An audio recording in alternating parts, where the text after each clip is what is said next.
علوم و معارف کو آسان کر کے سکھاتا ہے مکتب علوم شریعہ۔ بسم اللہ الرحمن الرحیم۔ اسم فعل اور حرف ہم نے اچھی طرح سمجھ لیا الحمدللہ۔ اس کورس میں ہم نحو اور صرف کو ایک ساتھ لے کے چلیں گے۔ تو اب آتے ہیں تھوڑا سا صرف کی طرف۔ نحو کے اندر تو لفظ کی 3 قسمیں ہیں، بلکہ لفظ کی اولاً 2 قسمیں ہیں، مستعمل اور مہمل۔ مہمل کا مطلب ہے بے معنی اور مستعمل کا مطلب ہے با معنی۔ پھر لفظ مستعمل کی 2 قسمیں ہیں، مفرد اور مرکب۔ مفرد جو اکیلا ایک لفظ ہو، مرکب جو ایک سے زیادہ الفاظ ہوں۔ پھر مفرد کی 3 قسمیں ہیں، اسم، فعل اور حرف، وہ ہم نے پہلے سبق میں سمجھ لیا۔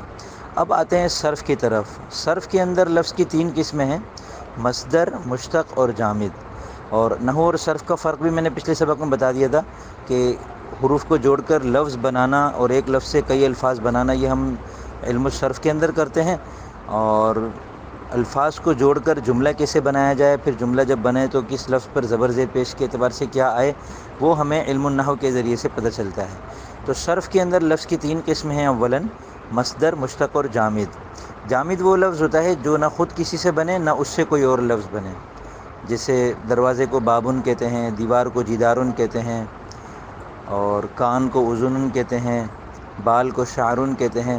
تو یہ وہ الفاظ ہوتے ہیں کہ ان سے کوئی اور لفظ نہیں بنتا۔ مصدر وہ لفظ ہوتا ہے کہ جس سے بہت سارے الفاظ بنتے ہیں، جیسے اردو میں آنا جانا، کھانا پینا، لینا دینا، سونا جاگنا، جتنے الفاظ ہیں نا جن کے آخر میں نا آتا ہے وہ مصدر کہلاتے ہیں۔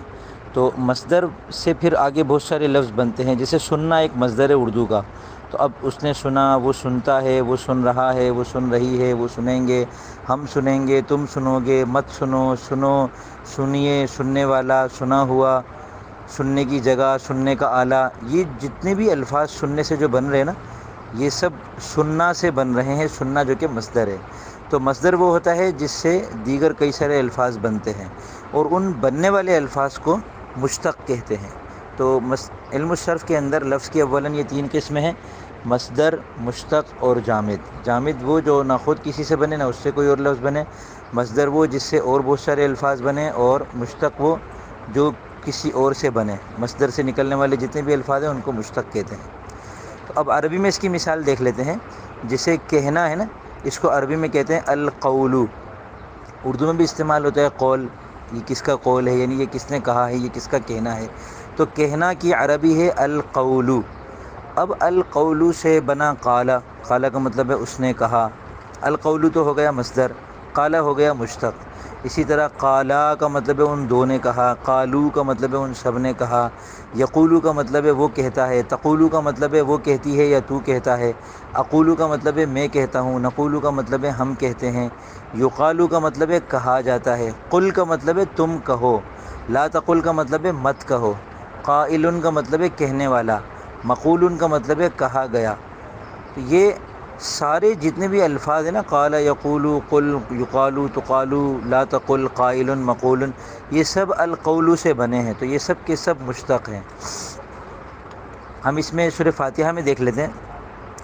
بسم اللہ الرحمن الرحیم میں جو با ہے، بسم کی جو با ہے یہ جامد ہے، اور لفظ اسم کا ترجمہ ہے نام، یہ بھی جامد ہے۔ اور الرحمن اور الرحیم چونکہ رحم سے بنے ہیں، تو الرحم رحم کرنا، ٹھیک ہے، یہ مصدر ہے، اور رحمان اور رحیم اس سے مشتق ہیں۔ الحمد کا مطلب ہے تعریف کرنا، تو آخر میں نہ آ گیا، اس کا مطلب ہے یہ مصدر ہے، اور یہ مصدر مشتق جامد میں سے مصدر ہو گیا۔ للہ میں جو لام ہے یہ جامد ہے، لفظ اللہ بھی جامد ہے۔ رب العالمین میں جو لفظ رب ہے یہ بعض لوگوں کے نزدیک مصدر ہے، بعض لوگوں کے نزدیک مصدر تو نہیں ہے بلکہ مصدر سے بننے والا صفت مشبہ ہے جو کہ مشتق ہے، یا پھر اس میں فاعل ہے رابن، اس کا الف گرا کر رب بنا دیا تو یہ بھی مشتق ہے۔ تو یہ رب کے اندر اختلاف ہے کہ یہ مصدر ہے یا مشتق ہے۔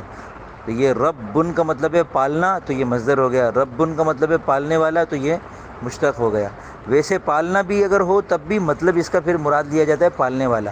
وہ پالنے والے، پالنا سے مراد اگر پالنے والا لیں تو پھر اس میں بہت زیادہ مبالغہ مراد ہوتا ہے۔ جیسے اگر کہا جائے نا زید عدل، زید انصاف ہے، تو حالانکہ زید تو انصاف کرنے والا ہے نا، لیکن زید کو انصاف کرنا اگر کہیں گے اس کا مطلب ہے زید سر سے لے کر پیر تک سراپا انصاف ہے، تو یہ مبالغے کے لیے مصدر کو اسم فاعل کی جگہ کہہ دیا جاتا ہے۔ العالمین عالم کی جمع ہے اور یہ جامد ہے۔ الرحمن الرحیم کی بات ہو گئی۔ مالک یوم الدین میں مالک اس کا مطلب ہے مالک بننے والا، یہ الملک یا اس طرح کا کوئی مصدر ہوگا، اس سے یہ اسم فاعل ہے جو کہ مشتق ہے۔ یوم کا مطلب ہے دن، یہ جامد ہے۔ الدین کا مطلب ہے جزا دینا، تو یہ چونکہ آخر میں نہ آ رہا ہے یہ مصدر ہے۔ ایاک نعبد، ایاک جامد ہے، خاص تم کو، صرف تم کو، تو یہ جامد ہے۔ نعبد العبادت سے جمع متکلم کا صیغہ ہے فعل مضارع کا، جو ہم آگے چل کے پڑھیں گے، تو یہ مشتق ہے۔ و ایاک میں واو بھی جامد ہے، ایاک بھی جامد ہے۔ نستعین مشتق ہے۔ الاستعانۃ سے، الاستعانہ مصدر ہے اس کا۔ تو جو بھی مشتق ہوتا ہے نا اس کا پیچھے کوئی مصدر دیکھنا پڑتا ہے، اور لغات کے اندر آپ کو جامد ملیں گے اور مصدر ملیں گے، مشتقات نہیں ملیں گے، سوائے اسم فاعل اسم مفعول کے کہ یہ والے مشتق مل جاتے ہیں، باقی مشتقات آپ کو لغات میں نہیں ملتے۔